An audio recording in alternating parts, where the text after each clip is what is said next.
Bewitched by a Vampire, a fated mate's vampire witch paranormal romance, Eternal Mates Paranormal Romance Series Book 21. Written by Felicity Heaton, narrated by Devin Grace and Troy Duran. Chapter 1. It was safest to live on bagged blood, but where was the fun in that? After 1,400 years, a vampire craved a little excitement, a change to the normal pace of life, something to distinguish one day from the next and stop them all from blurring into a monotonous existence. When you had eternity ahead of you, you needed to find a reason to keep plodding forwards. Knight had found excitement in a multitude of ways over the centuries, chasing females in his youth, courting princesses and queens in his adulthood, fighting against the odds on a battlefield, slinking through the shadows as an assassin for the Preux Chevalier, serving his older brother, Grave. None of it could compare to the hunt, though. The hunt was delicious, something to be savored. Picking prey wasn't like a human going to a supermarket and grabbing the first pack of meat from the chiller. Not if the vampire had any pride or finesse, anyway. It required patience. Placing himself in the most strategic position so he could survey all in the room and study them in turn. Seeking a suitable host that would have just the right flavor he desired or strength he needed. It could take hours for the perfect donor to appear. Tantalizing hours in which his hunger would build to an excruciating level, and he would know that first sip of blood from the vein would be like manna from heaven. And once he had found his prey, Knight shivered. Once he found his prey, centuries of experience kicked into action, and the real hunt began. He sighed. The hunt was all that made him feel alive these days. His fingers brushed his throat, feeling the ridge of scar tissue that ringed it, and his mood darkened. Maybe he had died that night. He felt as if he had. He had never really recovered from that vile witch's attack, or from the emotional blow her comrade had delivered him. And he had led a dark existence since then. Knight dropped his hand back to the steering wheel of his sleek all-black Jaguar F-Type and glared at the narrow road the headlights illuminated ahead of him. He should have been in the city, hunting as planned. If he had walked out of the door a second sooner, he might have missed his phone buzzing, and he might not have checked it, and might not have grimaced at the reminder that he was due at his eldest brother, Bastian's house tonight. But he had, and there was no changing it. There was only bearing it. He growled, his top lip peeling back off his emerging fangs, and cursed Bastian for denying him the one thing that made him feel alive. He didn't want to spend a week leading a pampered existence, subjected to Bastian's dull parties where only other vampires attended, and blood was handed to him on a silver platter. Bastian loved hosting elegant soirees designed to remind the other aristocrat vampires in the area that they lived in close proximity to a Vandergarde, as if others of their kind should feel blessed to be in their presence. Knight hit a hard left turn and gunned the engine, his mood darkening further at the prospect of Bastian showing him off as if he was some kind of prized possession rather than his own flesh and blood. Sometimes his brother irritated the hell out of him. But, he huffed, Bastian was right. They were Vandergardes, and that meant they had a reputation to uphold, and he would end up doing his part to impress whatever guests Bastian threw at him, and endure their gushing and compliments. His bloodline had clawed their way to the top and made a name for themselves as the most powerful and vicious pure-blood family, one many in this world feared. And not only the vampires. Grave had carved out a dark and bloody reputation for them during his tenure as the leader of the Preux Chevalier, a mercenary corps for aristocrat vampires. Anyone who knew of his brother trembled in fear. Knight found it all rather dull.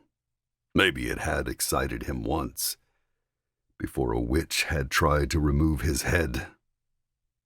He slowed and swung the sports car to the right, through the gap between the two impressive sandstone columns that supported the black iron gate of Bastian's mansion. He slowed further, drawing out the approach, prowling along the drive. Moonlight cut through the slender cypresses that lined the road, making it flash over the bonnet. The temptation to turn the car around and make up an excuse was strong, but Bastian would only be angry with him if he did, which would only make things worse. Bastian would guilt him into a longer visit, and possibly a damned ball in which Knight would be expected to dance with every pure-blood female vampire in the vicinity. It was better to put up with this short stay than risk subjecting himself to that torment. Still, it was about time Grave subjected himself to the horror of spending a week with their brother. He blamed Grave for the torture he was about to suffer.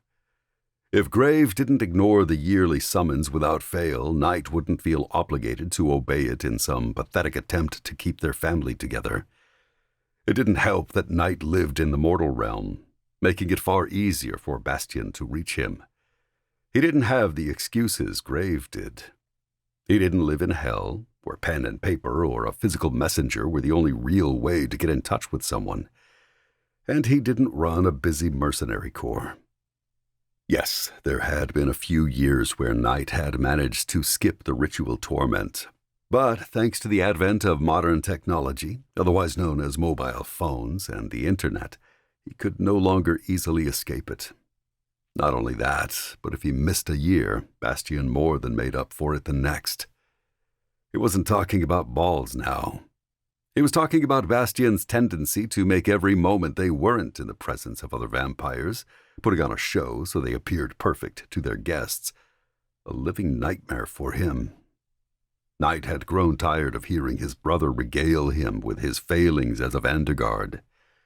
It wasn't exactly fun to have them pointed out to him. For once he would like his brother to notice the great things he did, not the mistakes he made. He chuckled at that. Hell would freeze over long before Bastian praised him for anything. His brother didn't have it in him. He stared at the elegant Georgian sandstone mansion as it came into view ahead of him. A golden glow emanated from most of the sash windows on the 2 levels, especially those closest to the double-height portico in the center of the long building. Lights set into the ground illuminated the facade, including the Grecian columns that supported a triangular pediment with a beautiful carved frieze set into it. He stared at the figures and blew out his breath. It looked more like a prison than a home to him as dread pooled in his stomach. A whole week of putting up with Bastian and whatever fawning vampires his brother invited over. Sometimes he wished Grave had succumbed to bloodlust and gone as nuclear as their cousin had, finishing the job Snow had started that dark night by murdering the rest of his family. Except for him, of course. Snow had spared his brother Antoine. Knight was sure Grave would do the same for him, clawing his sanity back in time to save him. Or maybe he should just let his brother finish the job the witch had started on him. Grave would never do it, though. His brother was cold and ruthless, but Knight wasn't as blind to his feelings as others were. His brother loved him too much to let him die. Proof of that was the fact that Grave had reassigned him to the mortal world soon after the incident, using some excuse about him commanding a new Black Ops-type team that would be responsible for carrying out covert missions. His brother had wanted him out of hell and away from danger. He wanted to keep Knight safe. Maybe his brother's desperate desire to keep him alive was the reason Knight had been seeing less and less of him over the decades. Knight wanted things between them to reach a point where Grave wouldn't stop him. He tightened his grip on the steering wheel and crushed those dark thoughts, putting them out of his head. He had important missions to complete for Grave. He was vital to Grave's plans to become the most powerful man in hell. Someone had to watch his brother's back. And who better to do it than his shadow?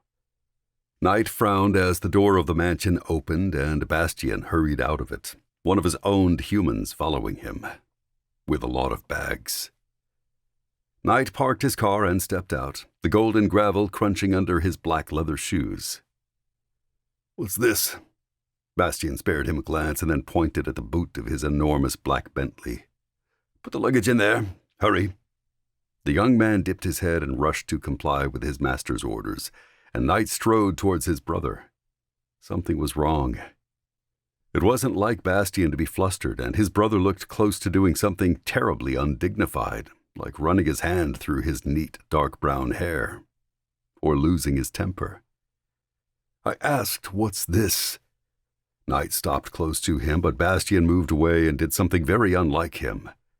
He opened the rear door of the car himself. "Things must be dire if you're not waiting for a servant to do that for you. I'm a patient man, Bastian, but it looks a lot like you're leaving, and I would like to know why." Knight steeled his nerves when Bastian paused and his head swiveled towards him. It wasn't wise to demand anything of his eldest brother, but he was tired and had come all this way to see him, sacrificing a hunt to be here. "I have business I need to deal with." Bastian's baritone was as smooth and calm as ever, but it didn't fool Knight. His brother was harried, and the crimson ringing his pale blue irises told Knight that the business in question had angered him, or maybe something else had. Knight's own impertinence, perhaps. He couldn't be sure. Bastian went to get into the car, and Knight gripped the top of the door, stopping him and earning himself another look that warned him he was treading on thin ice. "I shall be back before the end of the week, Knight. Make yourself at home." Bastian looked over his shoulder as the servant shut the boot and the driver started the engine. "Stay here and look after the house." It wasn't a request. It was an order. While Knight felt he should be aggravated by the fact his brother was demanding he stay in his home for the week, despite the fact he wouldn't even be there, he actually felt as if he had hit the jackpot. By the time Bastian returned, his week of torture would almost be up, and he had the huge mansion to himself. He was already planning parties in his head. Not elegant balls, but debauched gatherings, lavish affairs at his brother's expense. Bastian could afford it. He was a shark. Bastian had a head for business that was more terrifying than Graves' head for bloody mass murder on the battlefield. He had made billions since the mortal world had begun advancing, and the bastard kept it all to himself. Bastian was a firm believer in making your own mark, which Knight knew really meant he was a frugal son of a bitch who wanted to keep all his money to himself. Knight couldn't really hold it against him, because he knew where this side of his brother had come from. Their father had always been absent, far more concerned with his business dealings than his own family, leaving their mother to raise them. In response to that, Bastian had started pushing Knight and his siblings to make their mark on the world and live up to the Vandergarde name, foolishly believing that if he made a big enough impression that their father would take notice of him. It had never happened. Bastian slipped into the back seat of the car and Knight rounded the vehicle, moving to the side of it nearest the house and giving it room to leave. His brother popped out again and looked over the roof of the car at him. "Watch the female." Watch the female. What kind of cryptic request was that? While Knight was trying to figure out the meaning of that demand, the car pulled away and he was left standing in the driveway, frowning at the gravel and wondering what Bastian had meant. There were so many choices. The female was a lover. The female needed protection from something. The female was an enemy and was incarcerated in the house, something which wouldn't surprise him since many people had tried to claim the honor of killing one of the Vandergardes over the years. All had failed, of course. His senses sharpened and he looked over his right shoulder at the butler, one of Bastian's owned humans. The dark-haired man bowed his head, pressing his gloved hand to the breast of his formal black and white attire. "Shall I retrieve your luggage, sir?" Knight nodded and shunned the uneasy feeling that went through him as the servant moved to carry out his request. He was never getting used to someone waiting on him. Not again. His family had owned human servants when he had been living at the chateau in Switzerland, but since moving away, he had only been around them at Bastian's house. Bastian had a horde of owned humans, each with a scar of his bite on their neck. His brother was traditional that way. It was an aristocrat thing, a show of power. A simple exchange of blood made the human docile, a slave to the vampire. He supposed it was one way of staffing such a large house. It wasn't to Knight's tastes. He didn't really care that humans were used as slaves for work, sex, and blood, but he didn't own any himself, despite how many times Bastian had extolled the virtues of having servants. Knight's apartment was small in comparison to this country house. He didn't need someone to tend to his home for him, or for blood and sex. He preferred to get those things from a different female each time. Speaking of which, he smiled slowly and walked towards the steps up to the entrance, intending to go to his quarters and kick back on the four-poster bed and start planning his first soiree. Only he hit an obstacle. Knight stopped in the doorway. Standing in the middle of the elegant double-height foyer, her back to the twin wooden staircases that led up to the first floor and her head bent, her eyes fixed on the Italian marble floor, was a woman. The female? Her dark chocolate hair tumbled around her shoulders, brushing the black material of her short dress, and her hands were twisted in front of her white apron. Knight studied her. She wasn't tall, had to stand a good 9 inches shorter than his 6'3". She was dressed as a maid, which meant she was one of Bastian's servants.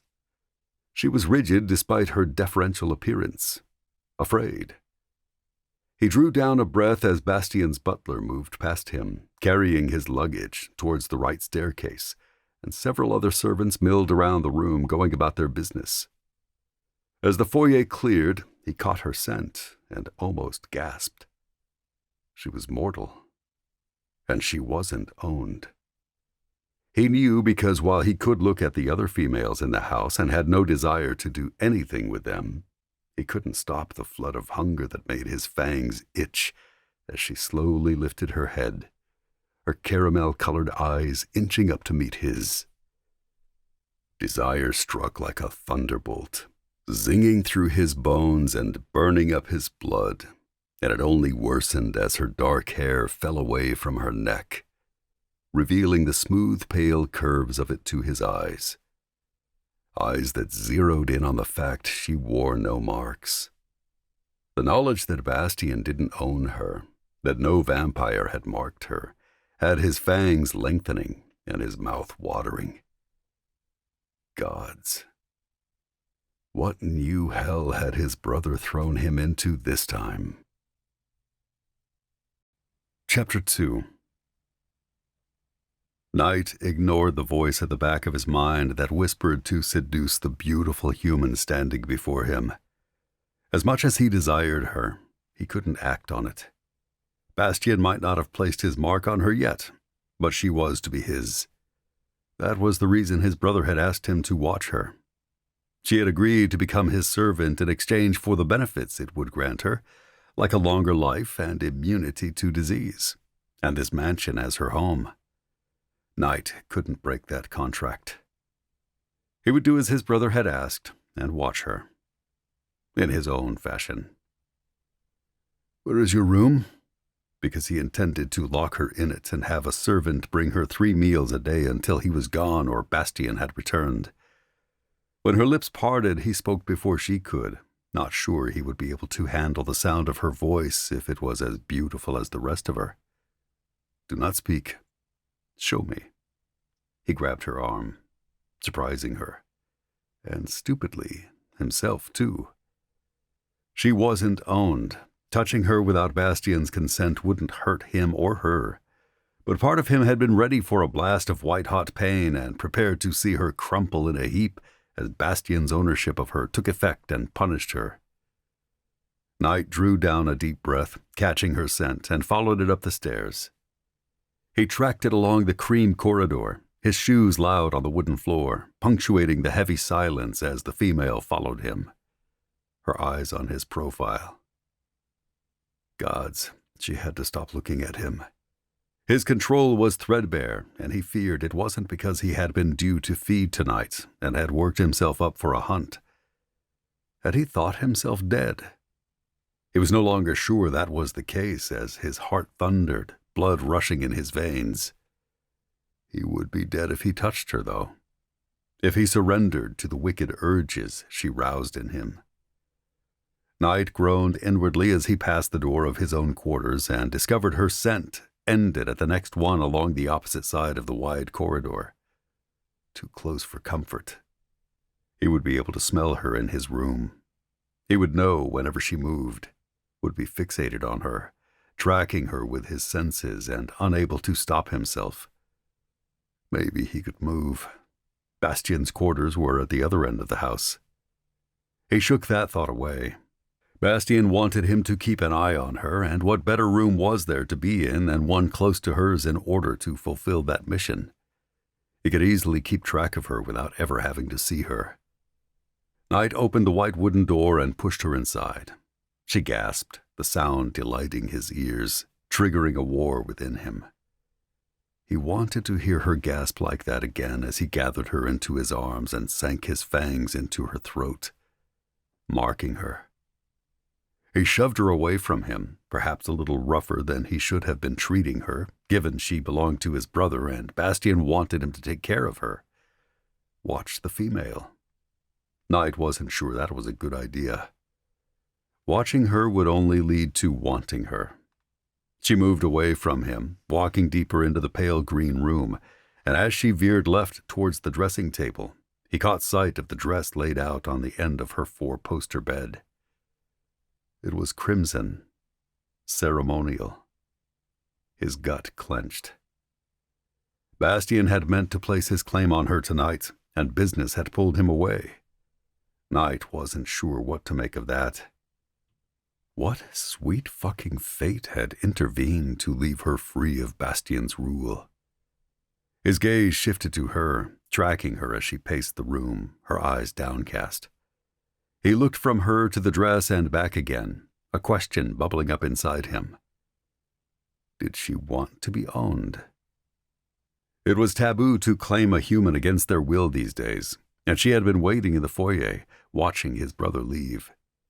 He ran a hand over his short dark hair and down the shorn back of it to his nape. It was probable that she was entering into this contract willingly, wanting the life it could give her. She glanced at him.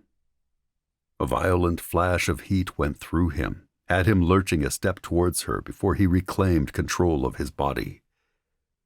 "Stay in the room," he growled as he pivoted and stepped into the corridor. He slammed the door behind him and strode along the hall, straight past his room, back down the stairs, right out into the night. He didn't stop until he was on the lawn. He paced across the grass, breathing deep of the cool air, letting it fill his lungs to bring his temperature back down. Whoever the female was, she was dangerous. It had been a long time since he had felt so close to breaking so quickly. A simple look from her had his hunger roaring to the fore, his bloodlust surging to the surface with it. He scrubbed a hand down his face and pulled down another breath, trying to calm his racing heart. His hand dropped from his face. He needed to leave. The other humans would keep her safe until Bastian's return, and she had no reason to go anywhere. Knight paused and looked back at the house, at the floor where her room was, right at her window. The golden light emanating from it silhouetted her where she stood before it, watching him pace like a madman. He was tempted to wonder what she made of him, but was too occupied with figuring out the answer to the question that had risen into his mind. What if she did have a reason to leave? Bastian had a short temper. He did his best to hide it, but his brother was quick to anger if he felt slighted or disobeyed. Not only that, but he had specifically asked Knight to watch the female, which meant she was important to him. He had entrusted Knight with this task and would expect him to carry it out. Knight had never gone against his brother's wishes in the past when he had asked him to do something. He wasn't sure he wanted to find out what Bastian would do to him if he failed. He imagined it might involve ripping out his heart and feeding it to the dogs. He stared at her. He wasn't sure he could stay, though.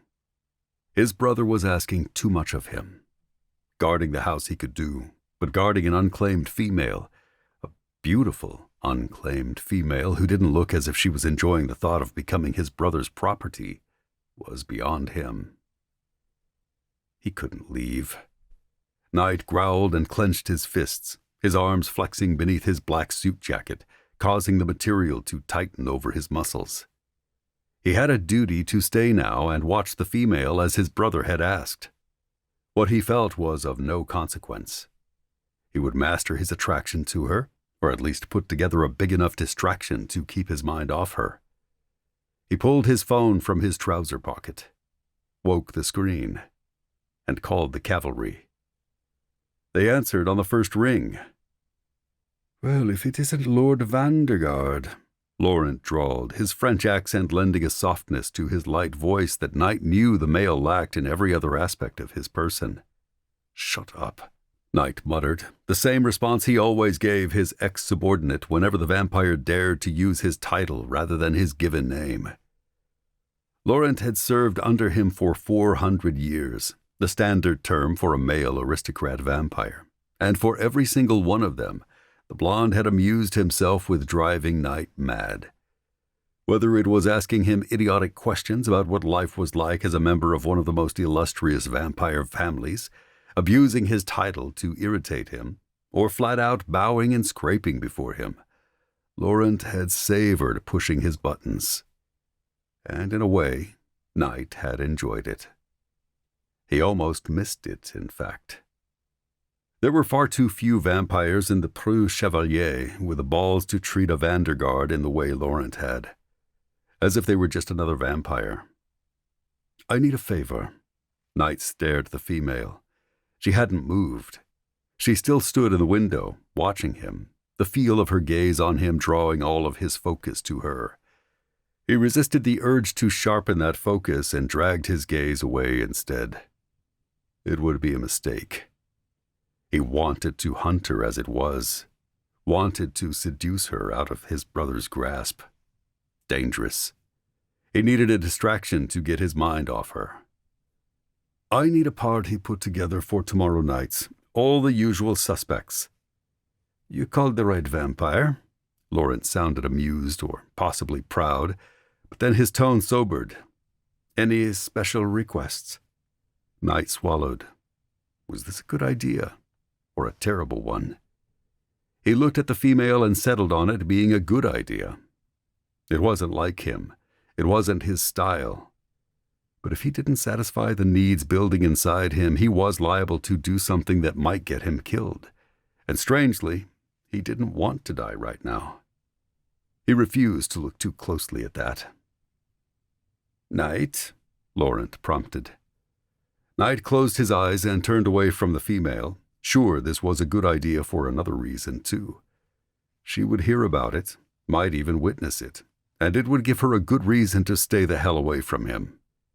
Might even go as far as destroying any shred of attraction she felt towards him, because it would paint him as the monster he was. A hunt. He let those words tumble from his lips. Laurent was silent for a moment in which Knight was sure the male was going to question why he wanted the vampire equivalent of a fox hunt, where humans would be turned loose within the grounds to run for their lives while Knight and his guests tracked them down, or maybe even point out this wasn't like him. But then Laurent said, "I can do that. Renard has some contacts who can get him the humans on short notice. The party will be at Bastian's house. I'll send you the address. Invite some of your friends, too, and the most beautiful women you can find." Knight resisted the urge to look at the window to see if she was still there, still watching. "He's away for a few days, and I plan to turn every damned one of them into a party." "Wrecking your brother's home? Sounds like fun," Laurent chuckled. "Just make sure what you do doesn't come back to bite you." That was what Knight was trying to do. He looked at the window, but it was empty. Chapter 3. For the first time since accepting her mission, Lilian felt she was in danger. When Bastian had declared he had urgent business to attend to in London and that he would return in a week, she had been thankful for the reprieve. But as she stood in the grand entrance hall of his home, staring at the vampire who was to be her guard for the next few days, she was starting to wish he would come back. Knight resembled his older brother in many ways. Same neat, rich brown hair, same ice-cold, pale blue eyes, same ridiculously good bone structure. One thing was different about him, though. While Bastian was handsome, Knight was seductively handsome. It was as if fate had taken Bastian as the blueprint and turned the dials up to 11 when they had made his younger brother.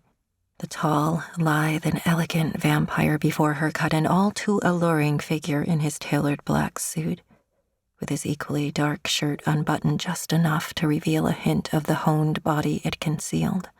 His aquamarine eyes pierced her soul as she dared to look into them, and the corners of his profane lips tilted into the ghost of a smile, one that had her pulse quickening. Mother Earth, she was in trouble.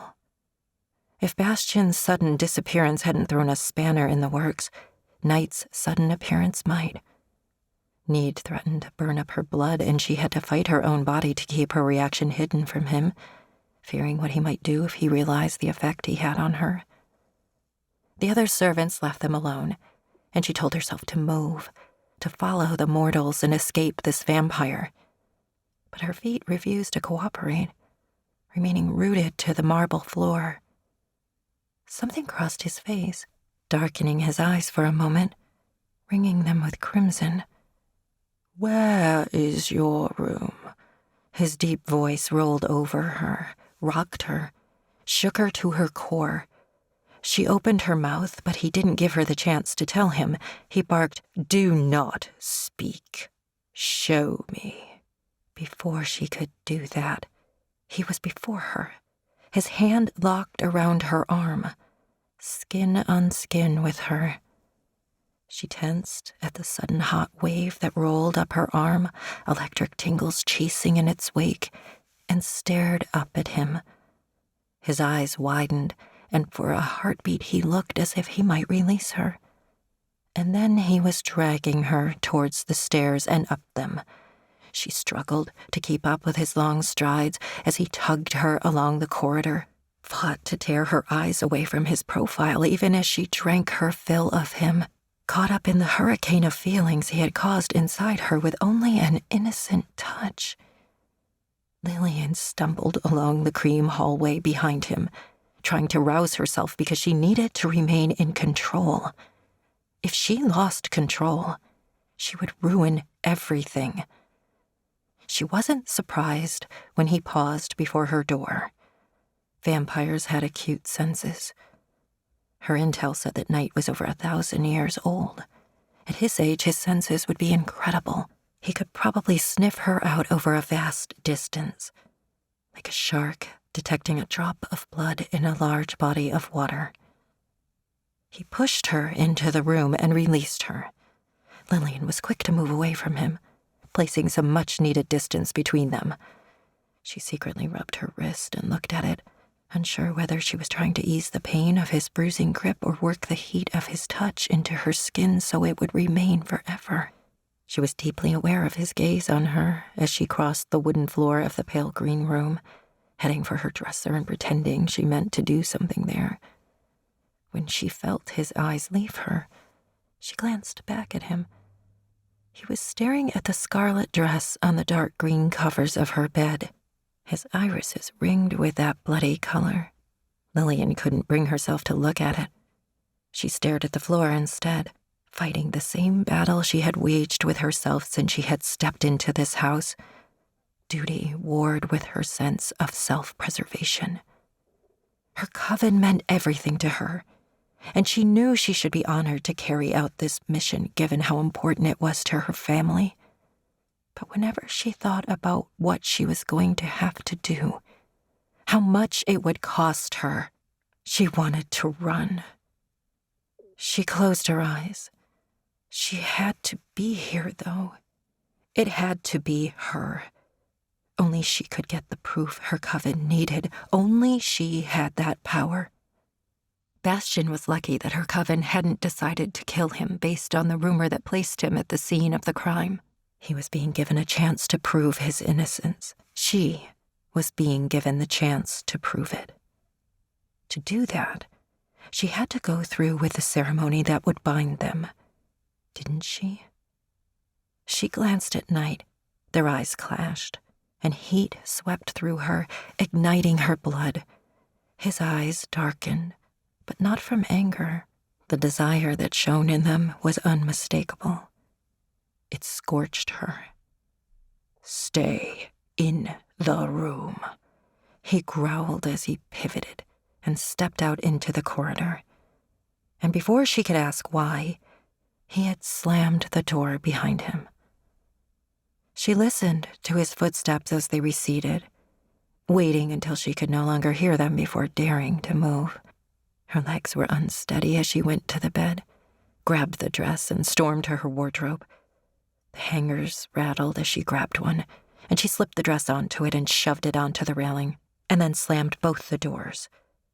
She pressed her palms to them and leaned forwards, so her forehead came into contact with the cool mahogany. It did nothing to lower her temperature or tame the fire in her veins. Lilian sagged against the wardrobe doors and turned her head to her left, towards the sash window that was one of a pair that framed her four-poster bed.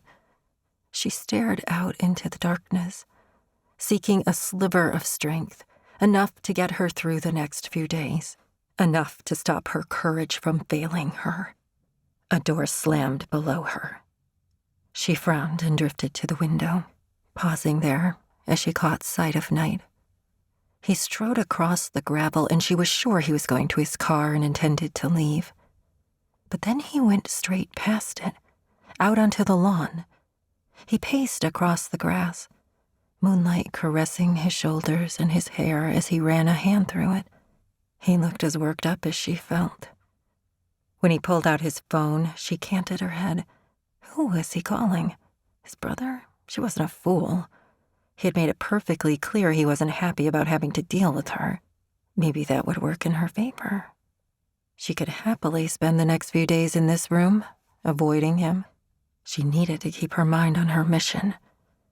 She would use the time she had been given to find the courage to keep moving forwards with it, crushing the side of her that wanted to run. Lilian pressed her hand to her chest. It was going to be easier said than done. Her heart had been wavering for a while now, ever since she had set foot in this mansion.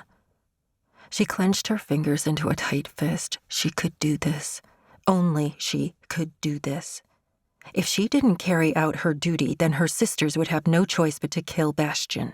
Her coven needed revenge for what had happened. They wouldn't care whether he was guilty or not.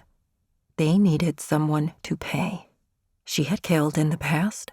Her coven regularly took on jobs as mercenaries, after all. But something about walking away and sentencing Bastian to death had guilt stirring inside her. She wasn't sure she could live with herself if her courage failed her and she didn't carry out her mission. But then, she wasn't sure she could live with the alternative. If Bastian was innocent, her coven would have no reason to execute him. Meaning, she would be his servant forever. Her coven swore they were working on a way to break the bond that would tie her to Bastian, but she didn't believe them. They had only mentioned it after she had asked about it, and they hadn't been convincing. Deep in her heart, she knew that by exchanging blood with Bastian in order to prove his innocence or guilt, there was a 50% chance she was dooming herself. Knight looked away from her, and she dragged herself away from him, turned to her bed and flopped face first onto the dark green covers. She exhaled and stared at the pillows to her right. What was she going to do? Her eyelids grew heavy as she pondered that, and she fought sleep, desperate to seek an answer to her question. Only sleep took her anyway, denying her the time to think. bastard. Lilian frowned when a loud banging stirred her. She groaned and reached for the pillow to cover her ears, but there was no pillow beneath her. She cracked her eyes open and frowned, squinting against the bright light that invaded her room. That was right. She had fallen asleep lying across the bed. The banging came again. She turned her head to her left and watched the white door shudder with the force of the knocking. Was it night? She almost laughed at that. It was daylight. The vampire would be safely tucked away in his quarters, sleeping until dusk, meaning she was free of him for a few hours. "Miss Lilian," a woman snapped and knocked again. The housekeeper. What had possessed Bastian to form a master-servant bond with the grouchy old bag, Lilian would never know. She huffed and pushed off the bed and plodded to the door, opening it a crack. "The vampire across the hall will be very angry if you wake him with your attempts to knock my door down." She gasped when the white-haired woman shoved the flat of her right hand against the door and forced it open. "Everyone is to work today. You are no exception." Ellen reached for her arm. Lilian snatched it away from her. "The vampire across the hall will also be very angry if you take me from this room. He made it painfully clear last night that I'm to stay in it." Ellen frowned at her. Lilian was about to chalk up a victory for herself when the woman seized her arm. "The vampire has a name, and Lord Vandergarde has requested the entire mansion be prepared for a large party who are arriving tonight." Ellen dragged her from the room. Lilian glared at the back of her head, itching to pull the slender pin from her tight bun and stab her with it. She got caught on what the woman had said, though. That was what Knight had been doing on the phone while pacing the lawn. He had been putting together a party. He didn't strike her as the partying type. But then what did she know? Her intel was sketchy at best. She knew his rough age and his bloodline, but other than that, she didn't have much to go on to help her form a better picture of her new guard, which had her wary of him. Grave and Bastian had reputations that preceded them, a long and bloody history recorded for everyone to see. Knight, on the other hand, so little was known about him that it unsettled her. She had the feeling he took great pains to make sure no one was left alive to record the things he did. "He really will be angry if he finds out you let me out of my room." She looked back over her shoulder at it as they reached the stairs. "I have too many rooms to clean and prepare, and refreshments to arrange, to listen to your idle talk and lies. You can return to lazing around your room once your work is done. You can start in the guest rooms. I've assigned the dozen on this floor to you." Ellen's tone brooked no argument. Lilian twisted her arm free of Ellen's grip. "I'm not lying. He really did order me to stay in my room." The thought that this interfering old woman believed she was making up excuses so she didn't have to work made Lilian want to curse. She settled for glaring at her instead, which had zero effect. The housekeeper just left her at the top of the stairs, next to a cart that had cleaning products stuffed into one of the caddies, and a huge empty linen basket at the front. "Not a speck of dust, Miss Lilian. These rooms must be spotless." Lilian flipped her off, grabbed the handles of the cart, and stormed along the hallway, heading for the guest quarters that occupied the front rooms of the house in the West Wing. At least she was further away from Knight. She reached the first room, shoved the door open, and wheeled the cart inside. It was pitch black, thanks to the thick metal shutters that covered the windows. She left the cart near the door and carefully crossed the wooden floor to the windows and punched the button on the wall beside one. The shutters whirred and clanked, and slowly rose, allowing sunlight to stream into the room, just in case a vampire had any ideas about coming to mete out justice for disobeying him. It wasn't her fault, and it really wasn't as if she wanted to clean rooms. Menial work had never really been her thing, although she had done her fair share of it at the coven over the years. Everything from cooking and cleaning to decorating and gardening. Everyone in her family participated in daily chores until they were old enough to take on missions or teach the younger witches. Lilian opened the sash windows to let the air in, and then set about cleaning the room, pulling the dust covers off the furniture and shoving them into the linen basket on the cart. Once everything was uncovered, she took a cloth and polish and made every surface shine. She followed that with the vacuum, going as far as running it under the bed and using the attachments on the curtains and skirting boards. Miserable old Ellen wouldn't have a reason to come banging down her door and complaining to her. When she was done with the first room, she closed the shutters and moved on to the next, falling into a rhythm. She was on the 7th room by the time night popped into her head again. She pushed him out and focused on her work and on her predicament. She wanted to curse again, but held it back. What she really needed to do was get in touch with her contact and get a pep talk that would boost her courage and help her go through with becoming Bastian's servant. It was too risky. By the 9th room, she had started wondering what kind of party Night was holding. Would it be an elegant soiree, where the men would be wearing suits and the women fine gowns? An image popped into her head and she found herself almost dancing with the vacuum cleaner. Period dramas had a lot to answer for. Or maybe it was the house. It looked like something out of Pride and Prejudice. She doubted the vampires were going to dance in a beautiful candlelit ballroom and flirt with each other in a very coded manner that most would mistake for idle talk, though. Vampires probably had very different gatherings. The urge to contact Jillian and ask if she knew what kind of parties vampires held blasted through her, and she denied it, because she was just looking for an excuse to reach out to her contact, her friend. She had known Jillian all her life, and when she had taken on this mission, Jillian had told her she would be there with her every step of the way. But she wasn't.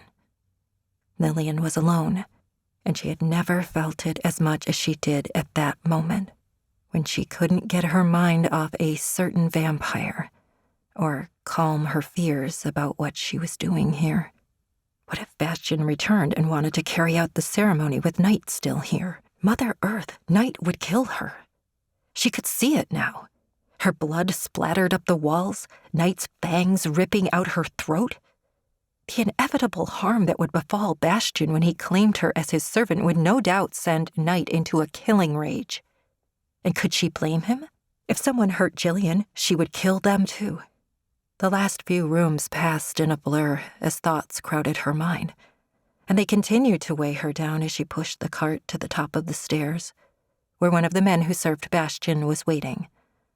She left it with him and drifted down the stairs rather than heading back to her room, and found herself walking out into the evening light. Lilian breathed deep of the warm air, savoring the space that surrounded her as she wandered towards the grass. She rubbed her arms as she went in circles, trying to figure out what to do. The coven needed to know that the situation at Bastian's house had changed, and things had become more dangerous for her. She was meant to be giving regular reports, and she hadn't checked in for a few days, not since she had worked her way into Bastian's home, if she could call it working her way in. She hadn't even needed to approach Bastian about becoming one of his servants. The vampire had taken one look at her at that fancy bar he frequented when he was in London, and had decided she was going to be his, which was irritating in a way. It was almost as if he believed all humans had been born to serve him anyway. So adding her to his ranks was only natural, and he hadn't given her a choice in the matter. He had tried to place her under thrall, a power to control humans that all vampires possessed, one that allowed them to manipulate their minds and make them do as they pleased, and even control what they felt. She supposed it probably helped them when they were hunting. They used their thrall to make their prey compliant, to make their bite feel good, and, if they were the sort to leave the human alive after taking their fill of their blood, to make the human feel a warm haze akin to pleasure. Humans mistook it for sexual release and thought they had a wild night with a stranger. Which, in a way, they had. Bastian's thrall hadn't worked on her, of course, so she had been forced to pretend she was under his spell, and he had carted her off to his mansion. It wasn't quite how Lilian had expected things to go. The plan had been that she would discover he was a vampire and press him to make her an owned human, playing the desperate mortal who had heard rumors they would gain a longer life and wouldn't get sick if they served a vampire. He was meant to have agreed, and then vetted her, like most vampires did when a mortal wanted to be their servant.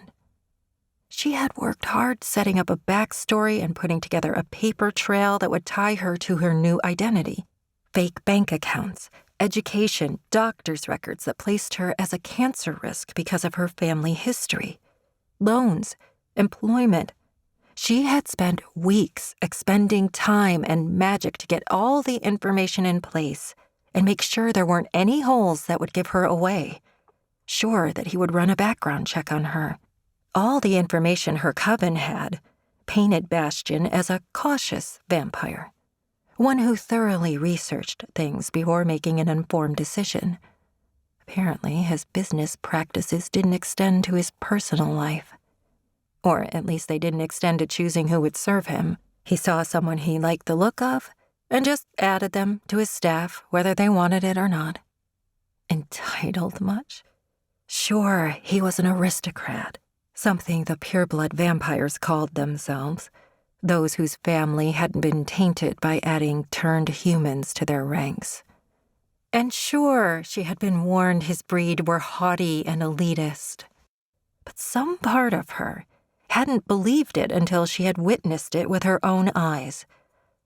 Bastian clearly viewed himself as the very peak of aristocrat society, someone who stood far above the other vampires, let alone the mortals he felt should be bowing and scraping at his feet. Lilian had lost count of the number of times she had wanted to box his ears or curse him. Did Night own humans? A shiver bolted down her spine, and she turned towards the house and froze as she spotted the familiar silhouette in the doorway. Crap, she muttered. She was in for it now. Night lifted his hand and crooked a finger, and she didn't want to go to him. Not because she was afraid of him, and the fact he was no doubt angry she had disobeyed him, but because she was afraid of this heat he stirred inside her. The wildfire licking through her veins only grew hotter as she stared at him, becoming an inferno that scorched her reserve and had her taking a step towards him, as if she was under his thrall and powerless to resist him. Forget messaging Jillian. She needed to speak to her face-to-face about this problem. She drew down subtle breaths as she went to Night, trying to calm her nerves and settle her heart. A foolish endeavor. He was a vampire.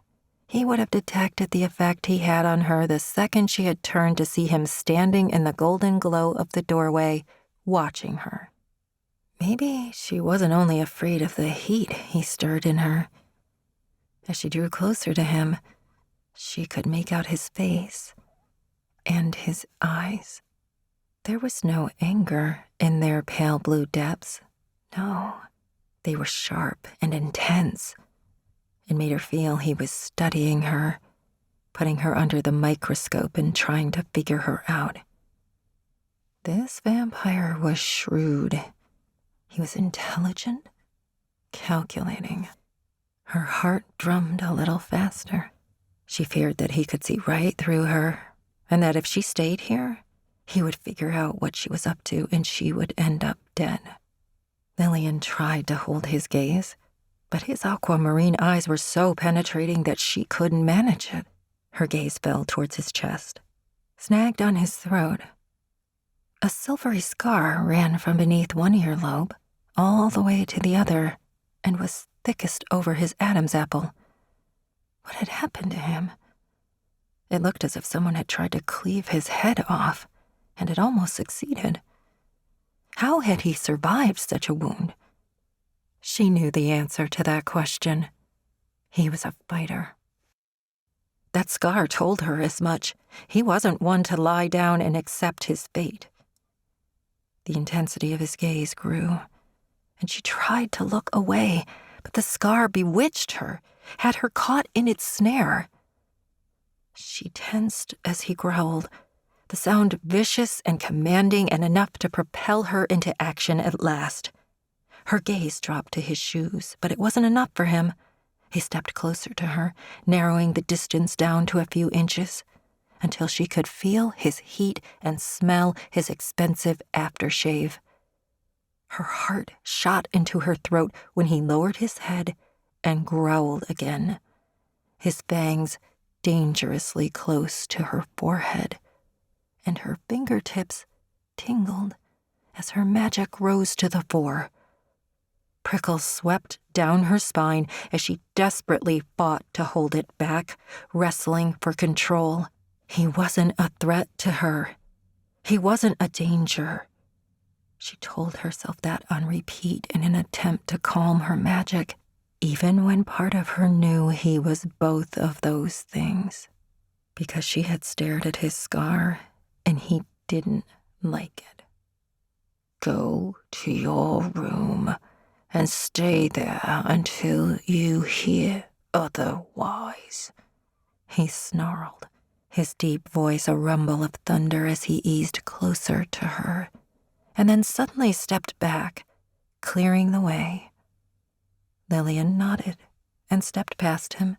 He caught her wrist, and she stopped, a fiery ache sweeping through her to reignite the embers of the inferno he caused in her. She looked back at his hand where it gripped her, his long fingers curled tightly around her flesh, and then up to his eyes. Sure, he meant to snap and growl some more, maybe even tell her outright never to look at his scar again. He didn't take his gaze off his hand. She waited, unsure what to do. Try to free herself or remain where she was. How would Knight react if she did either of those things? His expression slowly softened as he stared at his hand on her arm, the darkness swift to leave his eyes as his features relaxed, and then his brow furrowed and he swallowed hard. And she swore he was torn about something. His grip loosened, and his hand fell from her wrist, fingers brushing her, and sending another bolt of lightning zinging up her arm to strike her soul. He turned away from her, and a feeling bloomed inside her, powerful and overwhelming, driving her to talk to him and discover what was wrong. He exhaled, not quite a sigh. "Bastian will return soon. Remain in your room, where you are safe." She lowered her gaze to his hand, the one that had been on her, watching as he flexed his fingers.